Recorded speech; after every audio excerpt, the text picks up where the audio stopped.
Hello there. Right, I'm going to tell you how I colour in a drawing. I'm going to use this one as an example. And we're going to start by drawing this character here, I think.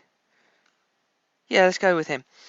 And I don't know about you, but whenever I've coloured, I've always thought there must be a better way of doing it than by tracing it by hand all the way around.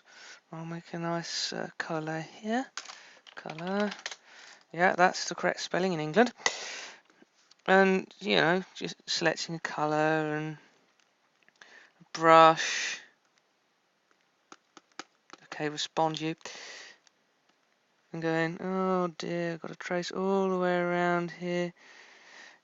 Yeah, that takes ages. And when it comes to shading, you've got to do it all over again. And it just, there is a better way. And I'm going to tell you what it is. Right, we'll start by creating a colour layer. And we're going to fill it in a nice, bold colour. Let's go with something green, I think. Just use the fill. Fill the whole thing green.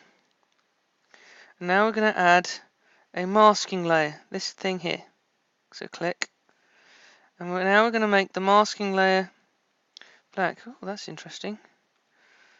Done some white. Need to rub that out really quickly. Don't want white pen layer. There we go. Right, now we've got that. We're going to fill that black. The reason is that's going to make the whole layer transparent, apart from any sections we fill in white.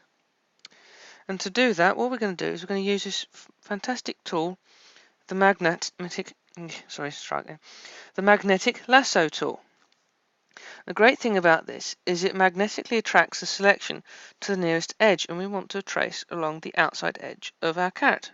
So just click and just roughly trace. You don't need to hold down. You don't need to be neat or tidy or anything like that, because any errors we're going to fix manually afterwards. So just quickly go wee all the way around. Doesn't matter. Don't worry about being neat. The computer does that for us. Wee, la la la la la. Almost done. And yeah. So this is doing most of the donkey work for us. And once we're done, which we nearly are, there we go. Once you get close, click the Enter key on your keyboard, and you'll see how it selects the character. Now select the Fill tool, select White, and Fill. And you see how the green suddenly comes through. Now we deselect because we're going to want to use the brush in a second to brush inside and outside that selection to tidy it up. Now keep one white and one black. And the reason for that is if you press the X button, X key, it flips between them. Look, X, X, X, X, X, which is going to make the next part easier. Pick a nice brush size. So if we paint white or black, so here, for example, corners especially, just want to white out the where it's gone outside the lines. Because most of the donkey work's done, all we're doing is cleaning it up. And if we go inside like that, just press the X button and fill in an X again. So we'll just go all the way around. And the reason we're doing it like this is because not only is this selecting only the inside of the character so that we don't need to worry about these edges when we're colouring in, which if we change our mind on the colour will make it easier to colour it in. Again, it's also going to act to constrain the shading layer to just the character. And if, for example, this character was next to it, this character, because we've selected only this character, it's all constrained to this character only. Let's see, most of it's done for us. You just need to get these little bits which the magnetic tool hasn't quite done correctly.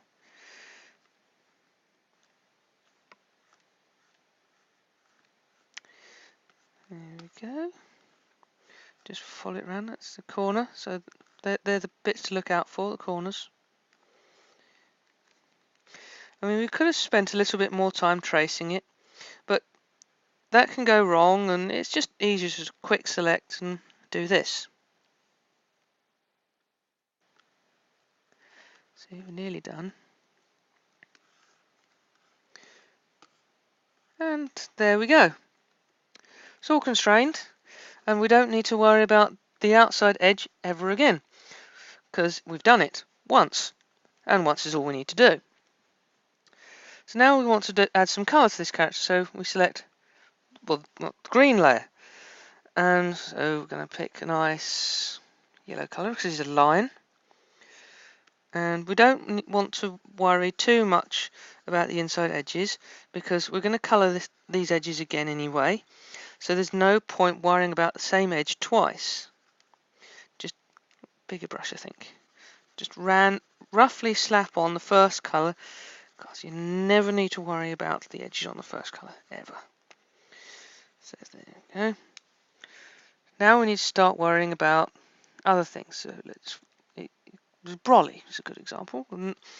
No edges to worry about on the brolly. Just slap it on. And now we need to start worrying about the edges, because, for example, here, just trace this edge roughly. Small tool. Because now we only need to worry about it once. You don't need to worry about shading yet, because we're going to do the shading on a layer on top, which will also set to be constrained. I'm going to worry about this edge later.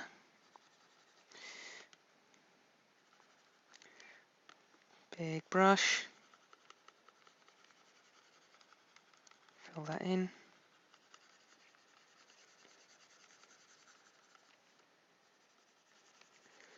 There we go.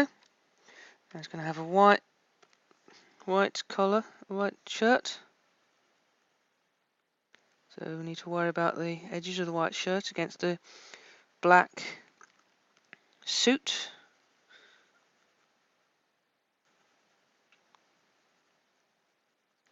And his main colour. Just throw that down. There we go.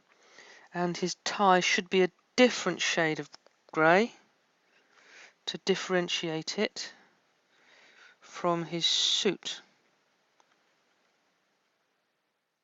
And I think this shade of grey will do nicely for his trousers. Again, I've actually got an edge we need to worry about, so do that with a small brush. Edge we need to worry about. Small brush. And if you do something like this, what you can do is you can use the Alt key, which will select the pipette tool temporarily. So you can select the colour you want, brush it on, then select from the colour you were using, and carry on. Much quicker, means you don't have to go all the way up here, click, back, click. You just go Alt, click. Nice and easy. If you don't have a graphics tablet, and you're doing a lot of drawing, it's probably going to be a good idea to get one, because I couldn't do this anywhere near as fast with a pen. Also, one of the great things about having sorry about that noise, about having a tablet is you've got pressure sensitivity, which means the harder you press, the bigger the brush. Bowler hat, I think the same. Actually, this grey. Oops, here went over, so just Alt Tab. Oh, sorry, no, not Tab, just Alt. White eyes. Oh, went a bit too far.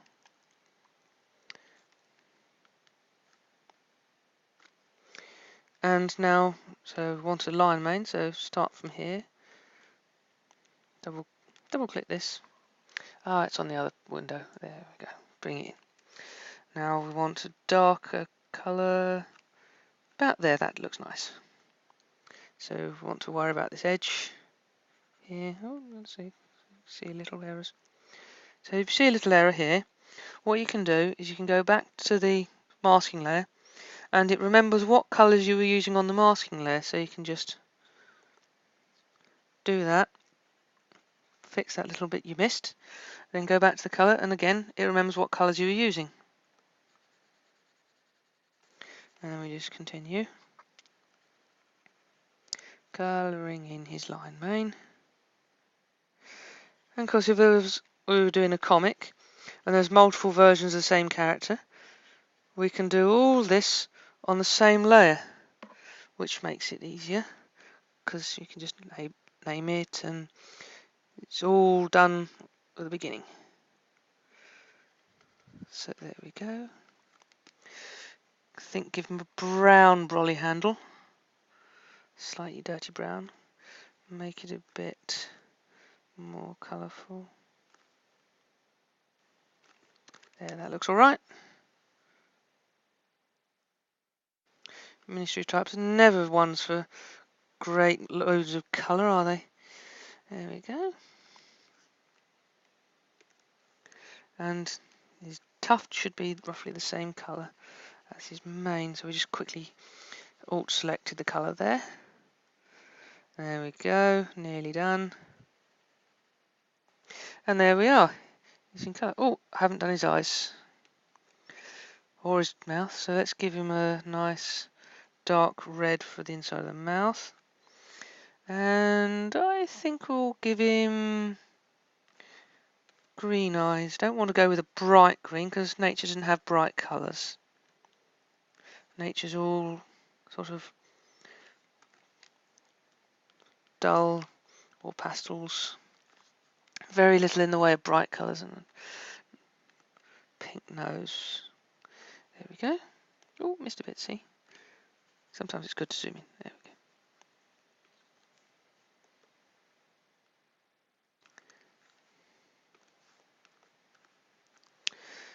If you want to check that you've got it all, sometimes turning off that makes it easy to tell. If you miss any bits, it might be under the line. Usually not needed, because usually the bits you've missed are under the line. So there we go. He's block coloured. But we want to do some shading. So what we're going to do is we're going to add a layer, shading 1. And to make that constrained to the layer below it, again, you want to hold down the Alt button and hover your mouse pointer between the layers and click, and you'll see it jump like that with a little sort of backwards enter symbol there. So now if I take a garish colour and pen it across, you'll see once again it's constrained. If I turn off the Alt enter, there you go, see? Constrained. But we don't want that, so we'll get rid of that. What we do want is we want to fill it, the whole layer, once again, with a middle grey. This one here. Click. Fill. And what we want to do now is we want to set this mode here to one of these. Soft light is, I think, a good one. And what we're going to do is we're going to use darker greys to shift the colour towards black and lighter greys to shift the colour towards white. So, for example, if I pick this, pick the brush, soft edge, bit smaller, you can see how it shifts the colour, perhaps a darker one, so you can actually see. There you go. See how it's shifting the colour. We want to go back, select middle grey, and paint over the top of it. So right, now we've got that, time to do some shading. Pick an appropriate colour, and we want to choose the direction of light it's coming from. I usually pick over here, purely out of habit. And what you've got to do is you've got to think about the actual shape of the object you're looking at. For example, the bowler hat is obviously round in this direction. So what's going to happen is the light's going to hit here, highlight here, but we'll get to that later. And then you've got the midpoint, and you sort of darkens from there towards the edge. And the further towards the middle of the shadow, the darker it's going to be. So there we go. So shadows very rarely come in one level of intensity. And of course the lip of the hat is going to be in shadow. And that's going to cast his forehead in shadow. The eyebrows going to also cast shadows. Because the point of doing shading is to bring the shape of the character to life. His hair is going to be casting shadows upon itself purely because of the shape. Nice rounding shape here. Soften the edge. Darker in the middle. It's going to be casting shadows on his neck, obviously. And then we got this. That's light, so I want to be a bit strong with it. Well, that's not really shading very well because it's so light, but we'll get that with another layer of shading in a minute. So we want to get his that. There we go.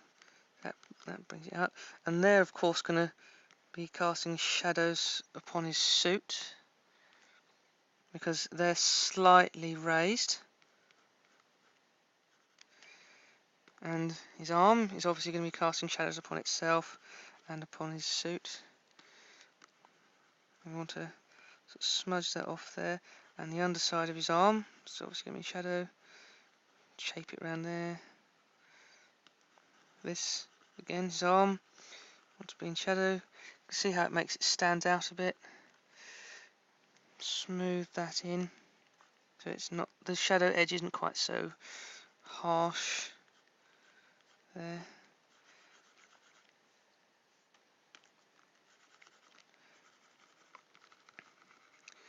Suit's going to be in shadow this end.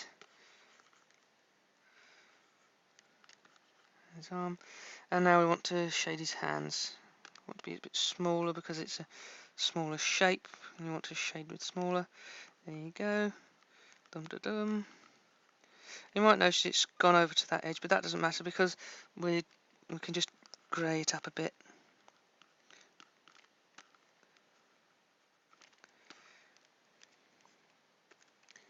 And now I want to shade the brolly. Get black. And I think we want to sort of semi-cheat and just do a hard line along here. Ooh, bit lighter.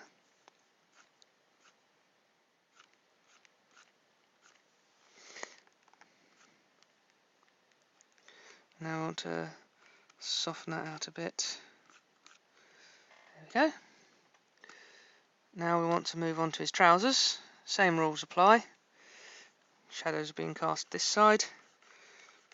It's always the same side. If you do it different sides, it looks wrong.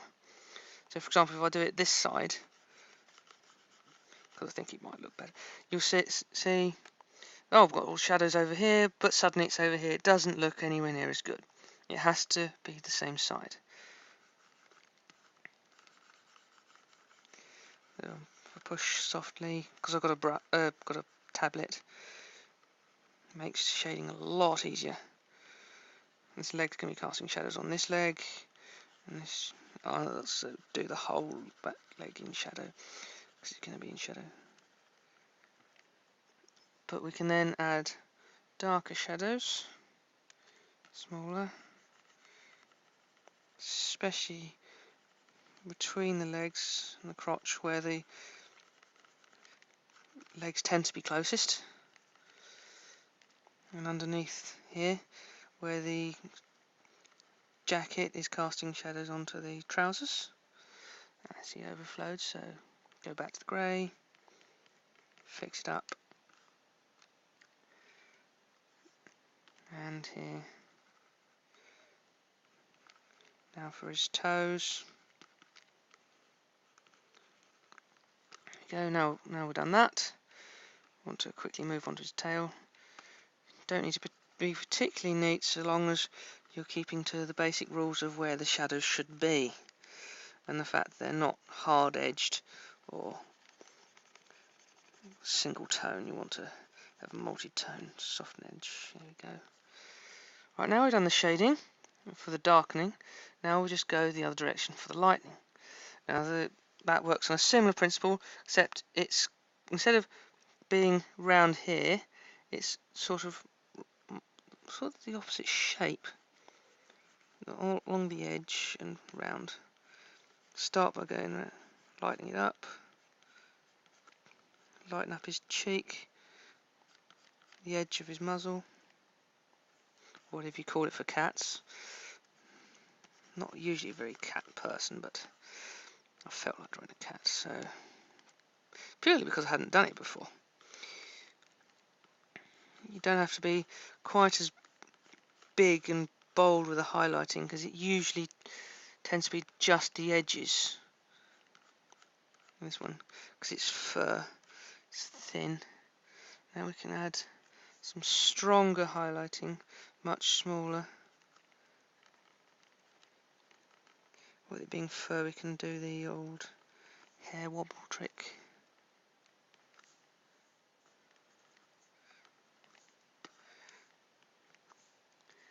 And we can do a line to represent the shiny edges of the suit.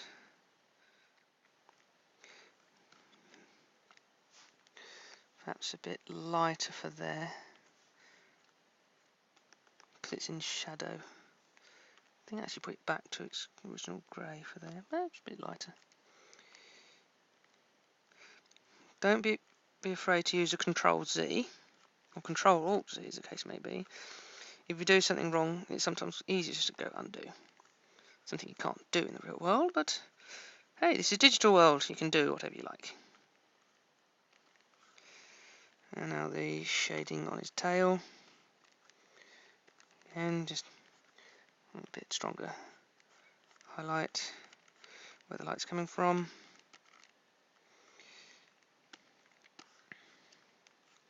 Right, the brolly stick, and done. Ooh, I think he could do with a bit of a shine on his bowler hat. Zoom in and do it, I think.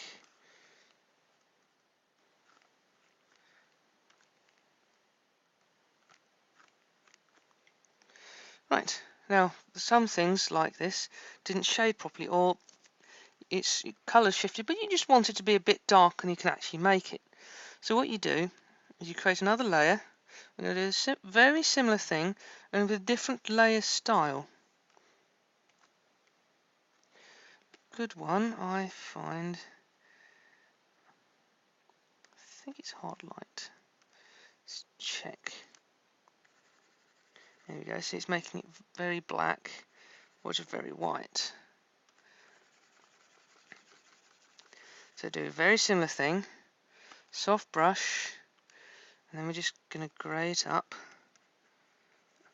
And you see, it's making it grey, dark shifting it, rather than colour shifting it. So now you've got these tie casting shadows upon itself and all that jazz. Not much actually needs to be done in terms of shifting of grey, because it's done a pretty good job with the colour shifting.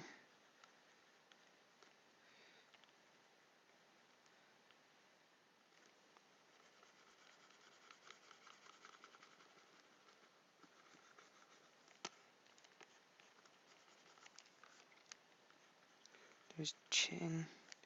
There we go. Not much to do with this layer, just little tweaks.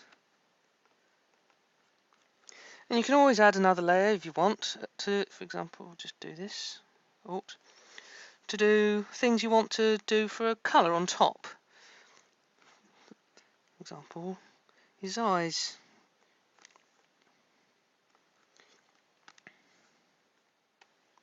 You want to do highlights, you want to control the colour exactly. You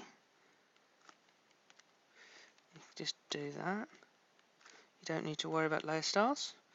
There you go. Oh, I think we should put some dark shading under here, I think. Oop, soft brush.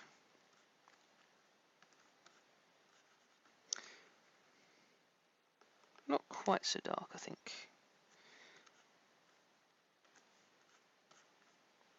Ah, yes, I'm doing it on the wrong layer, aren't I? Undo does that sometimes. Changes your layer when you don't want it to.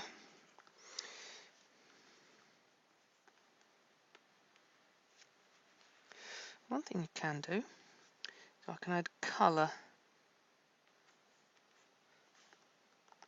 to this layer. It's softer, make it a bit more see-through, so I have to do more layers to make him, for example, make him seem a bit embarrassed. And one of the reasons we grey filled it first rather than just doing it on a transparent background is if we want to pick a colour from here, for example, what happened there? No idea. Anyway, if we want to change that to the same grey as that, we can't alt pick from here because it's going to obviously pick a colour based on the colour. So what we do, we just take a note of what colour we're using, soft light, just go to normal, turn any layers on top off, and we just alt tab. Why do I keep saying tab? Just alt click, and we can fill that in with that colour.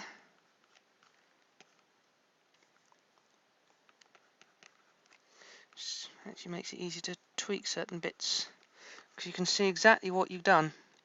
So you see that's not dark in that corner. And then you just turn it back, soft light, turn top layer on, and there you go. And we can do similar things with the background, just do the same with the background layer, except we don't need to worry about the masking layer. We can do the same with her. And that's how I colour.